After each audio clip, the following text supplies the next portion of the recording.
Então, estou aqui hoje, dia 20 de julho, aqui na sede da Corte Interamericana. Vim tratar de umas coisas do meu segundo caso e aí vou aproveitar para ter essa pequena conversazinha com vocês sobre o caso Poblete Vilti, né?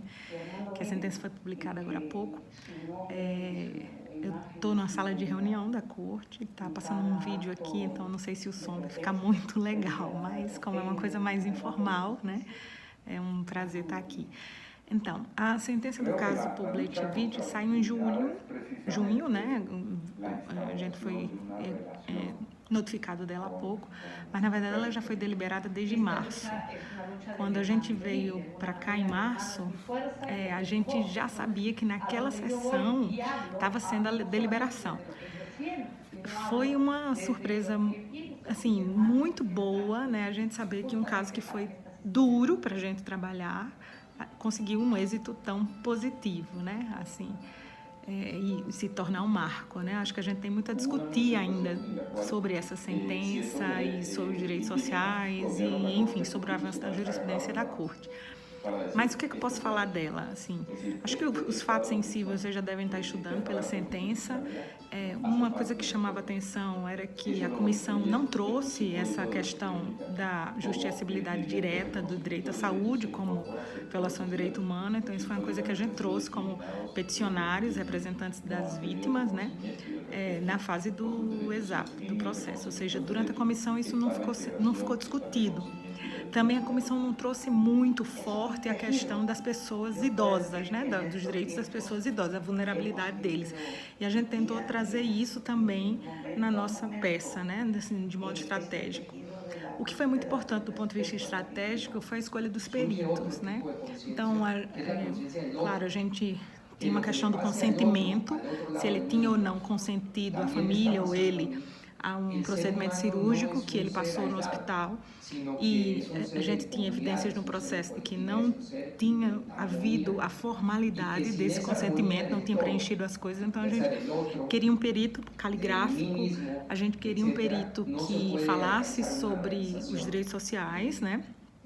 E a gente queria muito um perito geriátrico, né? E eu acho que esse foi o grande diferencial. A gente conseguiu trazer um médico da Argentina, geriatra, e que eu acho que foi o ponto alto da audiência, porque ele falou sobre a necessidade da atenção específica para o idoso. E mais, ele conseguiu demonstrar que o que o Chile deixou de prestar do ponto de vista de saúde para o senhor Vinícius Poblete, né, não era nada uau, difícil, era um respirador. Se um respirador tivesse sido dado, uma atenção básica, tivesse percebido, dada a situação de saúde do idoso, a especialidade no tratamento, a febre que ele estava, enfim, aspectos físicos teriam demonstrado a necessidade de uma atenção que não teria sido possível dar alta que foi dada a ele. Então, isso a gente só conseguiu demonstrar na audiência com o perito geriátrico. Gerou muitas perguntas na audiência por parte dos juízes para entender melhor, porque a grande questão era direitos sociais são progressivos, né? E eu acho que isso a Corte deixou muito firmado na sentença. Direitos sociais são progressivos, mas o avanço dessa progressividade não pode ser indefinido, né? Assim, e é claro que de 2001, como quando aconteceram os fatos para cá, já houve evolução do direito de saúde no Chile também, né? De políticas de saúde. Mas a questão que ficou bem firmada, eu acho, na sentença, é que não pode haver retrocesso, né? E uma coisa é tratar de progressividade de política, e outra coisa são medidas imediatas que precisavam ser tomadas. E eu acho que foi esse o ponto que a gente conseguiu demonstrar na sentença, e conseguiu, então, demonstrar na sentença, não, na audiência, e conseguimos, então, fazer com que ficasse mais evidente a necessidade de proteção. Então, eu acho que a sentença dialogou bem com a situação da saúde e da vulnerabilidade maior ainda do idoso, né? Foi uma experiência riquíssima participar do processo. Foi muito difícil no início, porque como que acontece, né, a nossa nomeação para o caso? Acho que você já deve ter discutido isso com os alunos aí, mas com seus alunos, seus estagiários. A gente é nomeado para o caso e recebe tudo, e tecnicamente a gente tem 60 dias para fazer essa peça inicial, que é o exame. No nosso caso, os familiares, né? Seria o filho que impulsionou todo o processo. E isso é lindo nesse processo, porque é um caso muito parecido com o caso da Miel Ximenes, em que é a irmã que leva tudo, né? Nesse caso é o filho dele, o filho mais velho, que, enfim, impulsiona. Se ele não existisse, essa foi uma grande sensação da gente quando terminou a audiência. Que força esse homem teve, porque se não fosse ele, o caso não estava aqui, entende?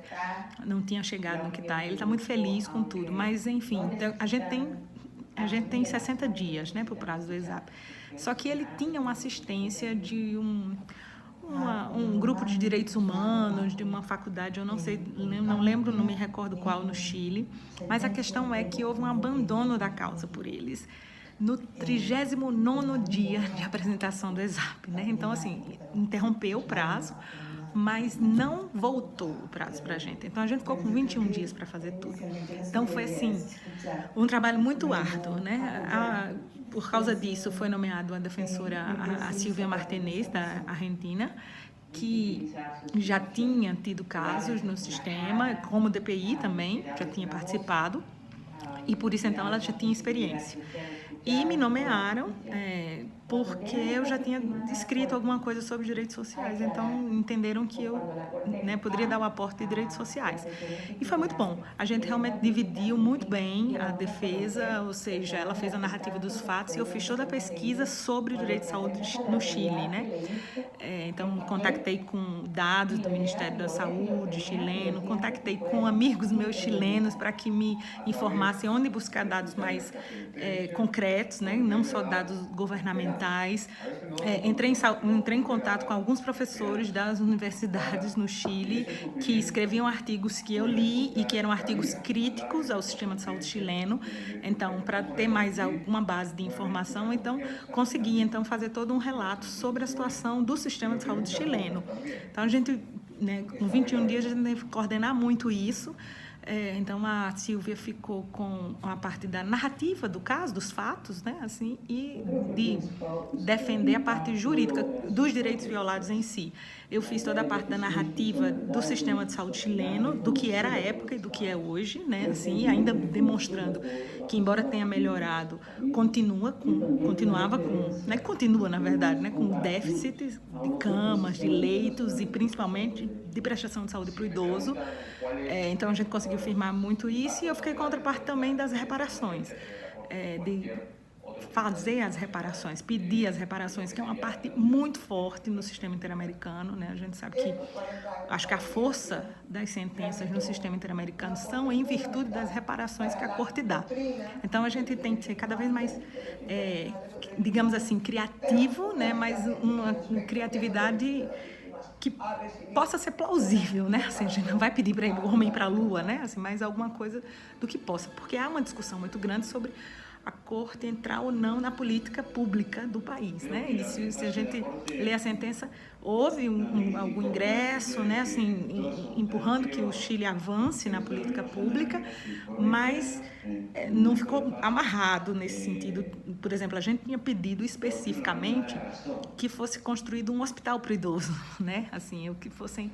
Mas o que a Corte considerou como o nosso pedido alternativo era que tivesse mais camas específicas para o idoso. A gente também pediu muito que houvesse capacitação em geriatria dos médicos e isso a gente, né, logrou êxito nesses aspectos. Então, de fato, é uma sentença que a gente tem comemorado como defensor interamericano, porque é uma sentença que todas são muito importantes, né? Assim, mas é uma sentença que traz um aspecto diferente. Eu acho que a gente tem muito a avançar em cima dela, né?